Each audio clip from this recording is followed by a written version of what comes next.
উপস্থিতি দেখে এত ভালো লাগছে, মানে এখানে নতুন করে আর কি বলবো, সবাই যে যার কথা বলে যাচ্ছেন।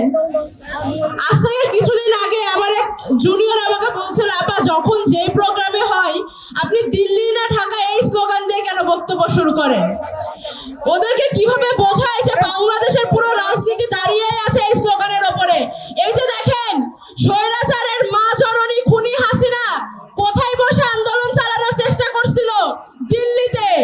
বাংলাদেশের রাজনীতি সারা জীবন থাকবে দিল্লি ভার্সেস ঢাকার মধ্যে।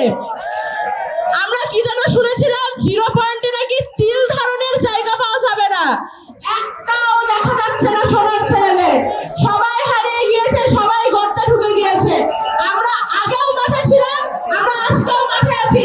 ভবিষ্যতে বাংলাদেশের বুকে যদি আর কখনো স্বৈরাচারের থাবা কাটতে চাই, আমরা সেদিনও মাঠে থাকবো ইনশাআল্লাহ। থাকবো কিনা? বেশি বক্তব্যের কোনো কারণ নেই। সবাই যে যার স্মৃতিচারণ করছেন দেখে খুব ভালো লাগছে। শুধু এটুকু বলতে চাই, স্লোগানটা মনে রাখবেন, বাংলাদেশের বুকে ইনকিলাব জিন্দাবাদ, মুজিববাদ মুর্দাবাদ, বাংলাদেশ চিরজীবী হোক। অংশ